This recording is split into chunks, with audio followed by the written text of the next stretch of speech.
Connor from Rail Trail Productions here today. Just want to have a few words with you before I get going. I've been out fishing today, been out 2 hours-ish I want to say. I've seen tons, and I mean tons of carp, caught nothing. Not my fault though, I'll explain why in a moment. Just want to have a few words, talk about where the channel's going to be going, and I want to say a big thank you to someone. I'm not going to keep your time though, I know how these videos can be really boring and can really drag on, so I'm going to keep it short as I possibly can. First off, the most important thing in this video is to say a big thank you to Robbie Alexander for taking me out fishing the other day. It was an amazing experience. He taught me so much in that short few hours we were fishing together. Honestly, cannot thank him enough. Outside of that, him giving me a shout out on his channel, that was amazing. That's how most of you, I'm assuming, have come over and seen my channel. That was really good, and I really appreciated him for doing that, and for you guys for subscribing. Now, changing the subject a bit, I just want to talk about the rivers here briefly today, very briefly, because I know a lot of you fishing vets and stuff out there are going to know about this, are going to think I'm just talking gibberish. But there are kids and there are newbies to this sport that don't know these kind of things, and that's the heat and how it affects the rivers. And I'm just going to skim over this very briefly. As it gets hot and the water heats up, it can't hold as much oxygen. When there's not enough oxygen in the water, the fish become a lot more lethargic, and their focus shifts from eating to surviving. And when I say surviving, I mean getting oxygen so they can actually breathe and live. This is what happens when you're seeing carp jump out of the water, mouth at the top of the water, or just sit on the edges of the bank.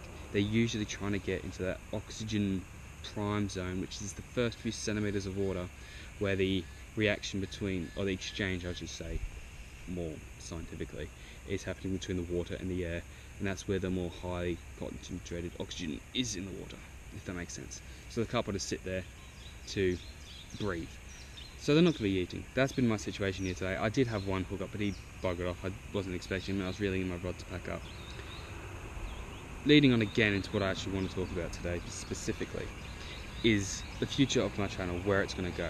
Now, the last few weeks have been slow, especially for myself for fishing, and even more so for filming. I've just moved up to Wangaratta a month ago in a few days, so I've just settled down within the last week, and as I've settled down, it's gotten hot. How hot? Lemon hot. Yesterday was 45 degrees, today's 40 degrees, tomorrow's going to be the same as well. So the fish, like I was saying before, aren't cooperating too much.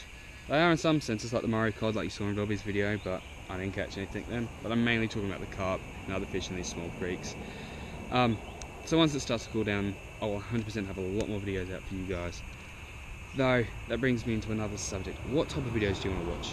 Now, I've got a few ideas. I'm a big fan of carp fishing.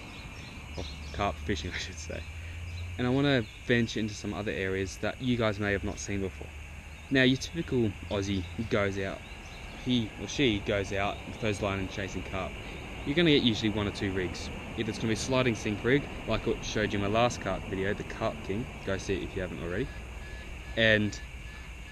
or a paternoster rig, which is a big common one. Sea fishermen use it a lot, but it's picking up a lot of activity in the freshwater scene. Now, I'm interested in venturing away from those slightly. I want to bring something new to you guys. In particular, I'm considering float fishing. Now, float fishing is a very, I want to say British, but European sport or way of fishing that involves floats. Now, this might sound a bit weird. They do have their advantages. I'll go into it more if you guys are interested in a float fishing video. These, for example, are homemade. I can show you how to make these, do a little DIY video on them, show you how to float fish essentially. So we can go into that. That is what I'm seriously considering. The other one is fly fishing. I consider myself a decent fly fisherman. I've done a lot of fly fishing with trout. That was the main way I used to catch them back at where I used to live. So I'm considering switching up a bit and going for carp on a fly. I have been told that they are in here, that it's a decent fly water for carp. So we might give it a shot if you guys are interested. Once the weather starts to cool down as well, I'm going to head off to some other towns around here like Bright and stuff, to chase some rainbows, maybe head up to the Upper Goulburn or something. Gee, rainbows and browns, whatnot, on the fly. Don't know how that's going to come out because there's a lot of movement when you're fly fishing, so the video might be a bit stuttery, I don't know. we're going to give it a shot. I just want to hear your opinions on it. There will be Murray cod fishing videos thrown in. There will be redfin fishing videos thrown in. I want to try fly fishing for redfin as well. It's possible. I've seen it done, but I don't know. We'll see what happens. Let me know what you want to see. Let me go, and we'll see what we can do. We'll try and find something. I'm doing this as much for myself as I am for you guys. I want to help people. I want to teach people how to fish and just enjoy the outdoors. So thank you. If you got hit to the end of this video, I know these videos can be a bit of a drag. They're not going to be common. It's not going to be the main thing. I just want to give you a bit of an update. And that's once it does cool down, I am going to be back out here fishing 24/7-ish. Alright guys, I'll see you later. Have a good one. Tight lines.